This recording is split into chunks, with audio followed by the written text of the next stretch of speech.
আসসালামু আলাইকুম। সকলকে আমন্ত্রণ আনন্দ টিভি রাতের সংবাদে। আপনাদের সঙ্গে আছে আমি সুমাইয়া আজাদ। ধর্ষণের সর্বোচ্চ সাজা মৃত্যুদণ্ডের বিধান রেখে নারী ও শিশু নির্যাতন দমন আইন 2000-এর সংশোধনীতে প্রধানমন্ত্রীর সভাপতিত্বে সোমবার চূড়ান্ত অনুমোদন দিল মন্ত্রিসভা। মঙ্গলবার থেকে কার্যকর হবে এই আইন।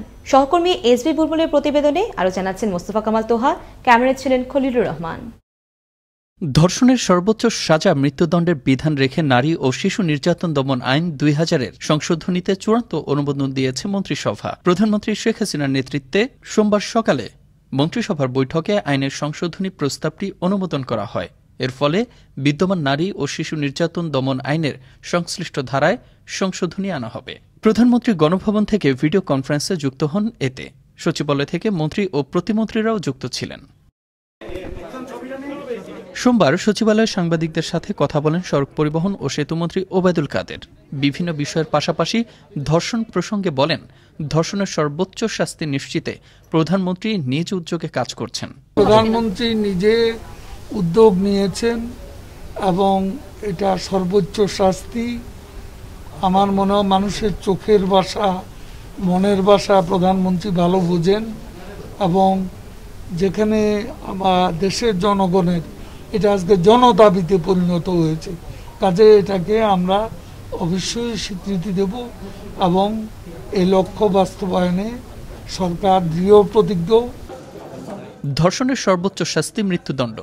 সংসদ না থাকায় রাষ্ট্রপতির আদেশে প্রজ্ঞাপন জারি হবে বলে জানিয়েছেন মন্ত্রিপরিষদ সচিব খন্দকার আনোয়ারুল ইসলাম।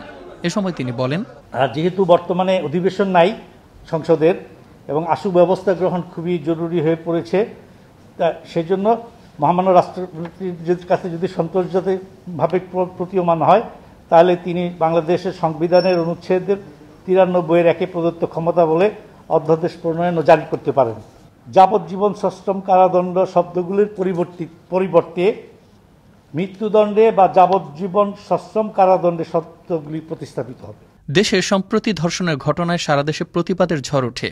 এতে অংশ নিয়ে প্রতিদিনই তীব্র ক্ষোভ ও প্রতিবাদ জানাচ্ছে দেশের বিভিন্ন প্রান্তে থাকা হাজার হাজার মানুষ। অনেকেই ধর্ষণের সর্বোচ্চ সাজা মৃত্যুদণ্ড করার দাবি জানিয়েছেন। এর প্রেক্ষিতে এ আইন পাশ জনমনে নিয়ে আসবে স্বস্তি। এমন আইন ধর্ষণ প্রতিরোধে হবে কার্যকর, এমনটাই প্রত্যাশা সকলের। মোস্তফা কামাল তোহা, আনন্দ টিভি, নিউজ ডেস্ক। ধর্ষণের সর্বোচ্চ সাজা মৃত্যুদণ্ড নিশ্চিত করা হলে অপরাধীদের মধ্যে ভীতি থাকবে বলে জানিয়েছেন সড়ক পরিবহন ও সেতুমন্ত্রী ওবায়দুল কাদের। সোমবার সচিবালয়ে ভারতের নতুন হাই কমিশনার বিক্রম দোরাইস্বামীর সঙ্গে সৌজন্য সাক্ষাতের পর সাংবাদিকদের প্রশ্নের জবাবে তিনি এই কথা বলেন। সর্বোচ্চ সাজা নিশ্চিত হলে এদের মধ্যে একটা ভীতিও থাকতে পারে, কিন্তু যেভাবে বাড়ছে বিষয়টি নারীর প্রতি সহিংসতা এবং ধর্ষণ, এটা বন্ধ করতে হলে এ ধরনের কঠোর আইন প্রয়োগের প্রয়োজন। জাপান, কানাডা সহ বিভিন্ন দেশে চাকরির প্রলোভন দেখিয়ে দেশের সাধারণ মানুষের কাছ থেকে হাতে নেওয়া হচ্ছে কোটি কোটি টাকা। পরে প্রতারিত হয়ে টাকা ফেরত চাইতে গেলে মাথায় পিস্তল ঠেকিয়ে গুলি করে ভুক্তভোগীদের মেরে ফেলার হুমকি দিচ্ছে প্রতারক চক্রটি। এমন সংবাদের ভিত্তিতে রাজধানী মিরপুরে অভিযান পরিচালনা করে র্যাব-3। অভিযানে প্রতারক চক্রের মূল হোতা সহ আটক করা হয় 4 জনকে। বিস্তারিত জানাচ্ছেন জয়নাল আবেদিন, ক্যামেরায় ছিলেন শাহিন রেজা। ভালোভাবে খেয়ে পরে বাঁচতে কে না চায়, আর তাই অনেকেই চেষ্টা করে বিদেশে গিয়ে কাজ করে নিজের পরিবারের মুখে হাসি ফোটানোর জন্য। অথচ কিছু অসাধু প্রতারক দালাল চক্রের জন্য প্রতারণার শিকার হয়ে হারাতে হয় পরিবারের শেষ সম্বলটুকু। আর এমনই একটি প্রতিষ্ঠান ভিসা গাইড সেন্টার। এটি ঢাকার মিরপুর 10 নম্বরে অবস্থিত। স্টুডেন্ট পাঠানোর ভিসার লাইসেন্সকে কাজে লাগিয়ে জাপান, কানাডা সহ বিভিন্ন দেশের চাকরির প্রলোভন দেখিয়ে হাতিয়ে নিচ্ছে কোটি কোটি টাকা। প্রতিবাদ করতে গেলে গুলি করে মেরে ফেলার হুমকি দেওয়া হতো ভুক্তভোগীদের। অনৈতিক কাজগুলো করতেছে, এটা নিয়ে আমি প্রথমে বসে করছি, ফটাস করছি। এমন টাকা কেন দিব, কি আসবে, এইগুলো কোনো কাগজপত্র নেই, কোনো কাগজপত্র দেয় না। বরং আমি এটা নিয়ে প্রতিবাদ করার পরে আমাকে বলতেছে যে গুলি করে ফেলে দেবে। আর এমন সব অভিযোগের ভিত্তিতে অভিযান পরিচালনা করেন র্যাব-3-এর নির্বাহী ম্যাজিস্ট্রেট পলাশ কুমার বসু। অভিযানে আটক করা হয় 4 জনকে। ভিসা গাইড সেন্টারের চেয়ারম্যান ও এমডিকে 1 বছর করে কারাদণ্ড ও প্রত্যেকে 50,000 টাকা জরিমানা সহ অপর 2 জনকে 6 মাসের কারাদণ্ড, 50,000 টাকা জরিমানা সহ প্রতিষ্ঠানটিকে সিলগালা করা হয় বলে জানান তিনি। এই প্রতিষ্ঠান যদি আমরা খোলা রাখি তাহলে আরো প্রতারণা হবে, প্রতারণাটা যাতে আমরা এখানে স্টপ করতে পারি এই পারপাজে উক্ত প্রতিষ্ঠান ভিসা গাইড সেন্টার এটা আমরা সিলগালা করে দিয়ে যাচ্ছি। এছাড়াও তিনি বলেন প্রায় ২৫০০ মানুষের সাথে প্রতারণার প্রমাণ পেয়েছেন তিনি। অবৈধভাবে বিভিন্ন দেশে চাকরি লোভনীয় অফার দিয়ে তারা কিন্তু লোক পাঠাচ্ছে। শুধুমাত্র ২০২০ সালে ১,১০,০০,০০০ টাকা কিন্তু বিভিন্ন ব্যক্তির কাছ থেকে তারা নিয়েছে এবং কাউকেই কিন্তু তারা ওয়ার্ক পারমিট ভিসা দিয়ে কিন্তু বিদেশে কিন্তু পাঠাতে পারেনি। এসব ভুয়া প্রতিষ্ঠান ও দালাল চক্রের মিষ্টি কথায় মন ভুলে বিদেশ গমন ইচ্ছুক দেশের খেটে খাওয়া মানুষেরা প্রতারিত হয়ে হারাতে হচ্ছে বেঁচে থাকার শেষ সম্বলটুকু। তবে র্যাবের এমন অভিযানে চলমান থাকলে স্বস্তিতে থাকবে দেশের সাধারণ মানুষেরা। মিরপুর ১০ নম্বর থেকে জয়নাল আবেদিন, আনন্দ টিভি, ঢাকা। খুলনার ডুমুরিয়া উপজেলার বাদুরগাছা গ্রামে গৃহবধূ টুম্পা মণ্ডল হত্যা মামলায় স্বামী প্রসেনজিৎ গায়েন সহ ৩ জনকে মৃত্যুদণ্ড ও প্রত্যেকে ২৫,০০০ টাকা অর্থদণ্ড করেছেন আদালত। একই সাথে লাশ গুমের অভিযোগে ২০১ ধারায় ওই ৩ আসামির ৭ বছর কারাদণ্ড ও ২০,০০০ টাকা জরিমানা করা হয়েছে। সোমবার খুলনা জেলা ও দায়রা জজ আদালতের বিচারক মশিউর রহমান চৌধুরী এই রায় দেন। পলাতক রয়েছেন সাজাপ্রাপ্ত প্রসেনজিৎ গায়েন ও বিপ্লব কান্তি মণ্ডল। বাগেরহাটের কচুয়ায় সুপারিপাড়াকে কেন্দ্র করে প্রতিপক্ষের হামলায় নারীসহ আহত হয়েছেন ৬ জন। সোমবার দুপুরে কচুয়া উপজেলার চন্দ্রপাড়া গ্রামের চৌরাস্তা নামক স্থানে এই ঘটনা ঘটে। অবস্থা গুরুতর আহত একজনকে খুলনা মেডিকেল কলেজ হাসপাতালে পাঠানো হয়। বাগেরহাটের কচুয়া থানার ভারপ্রাপ্ত কর্মকর্তা মনিরুল ইসলাম বলেন, ঘটনাস্থলে পুলিশ মোতায়েন করায় পরিস্থিতি নিয়ন্ত্রণের মধ্যেই ছিল। শেখ হাসিনার সরকার দেশের সকল সাংবাদিকদের কল্যাণে কাজ করে যাচ্ছেন বলে জানিয়েছেন প্রাথমিক ও গণশিক্ষা মন্ত্রণালয় সম্পর্কিত সংসদের স্থায়ী কমিটির সভাপতি মোস্তাফিজুর রহমান এমপি। সংবাদপত্র ও সাংবাদিকরা অবাধ স্বাধীনতা ভোগ করছেন বলে মত দেন তিনি। রোববার ফুলবাড়ী প্রেস ক্লাবের সাংবাদিকদের আয়োজিত মতবিনিময় সভায় প্রধান অতিথির বক্তব্যে তিনি কথা বলেন।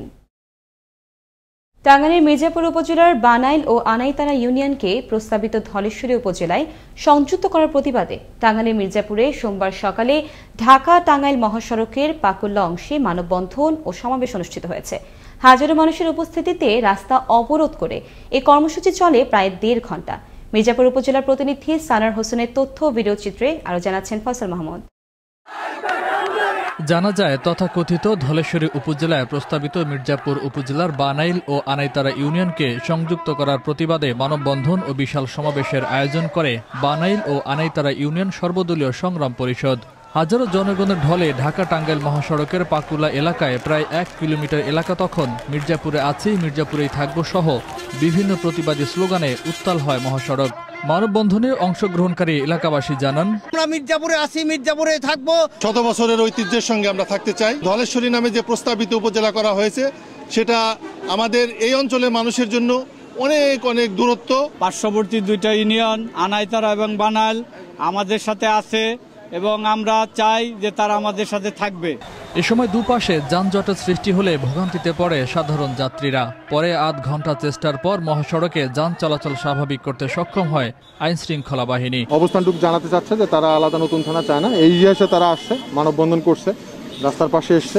তো এই কারণে পরে আমরা এসে তাদেরকে বলিয়ে বুঝিয়ে যে আপনাদের এই দাবি, আপনাদের এই আবেদন আমরা সরকারের কাছে এটা জানিয়ে দেবো। পরবর্তীতে তারা তাদের এই মানববন্ধন কর্মসূচি শেষ করে তারা এখান থেকে চলে গেছে। উক্ত 2 ইউনিয়নবাসী সহ মির্জাপুরের সকল রাজনীতিবিদ থেকে শুরু করে সকলের একটাই দাবি, এই 2 ইউনিয়নকে যেন ভিন্ন উপজেলায় সংযুক্ত না করা হয়।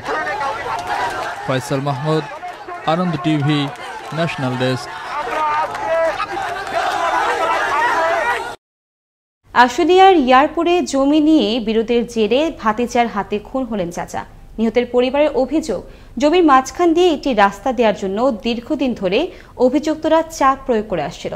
এতে রাজি না হওয়ায় চাচার ওপর হামলা চালিয়ে গুরুতর আহত করে ভাতিজা। আহত অবস্থায় ঢাকার একটি হাসপাতালে চিকিৎসাধীন অবস্থায় মারা যান তিনি।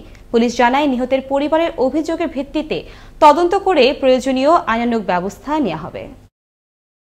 রোববার রাতে টাঙ্গাইল বাসাইল সড়কের বাসাইল উপজেলার লাঙ্গুলিয়া নদীর ওপর নির্মিত বেইলি সেতু ভেঙে একটি ট্রাকের একাংশ নদীতে পড়ে যায়।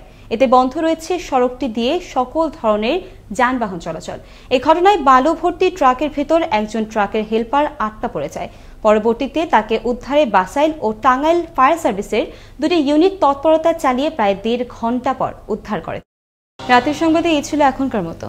করোনা থেকে আপনি এবং আপনার পরিবারকে সুরক্ষিত রাখতে সরকারি নির্দেশনা মেনে চলুন। আনন্দ টিভির সর্বশেষ সংবাদ এবং বিনোদন সবার আগে দেখতে যুক্ত হন facebook.com/anandtvbd এই পেজে। অসংখ্য ধন্যবাদ সকলকে। শুভরাত্রি।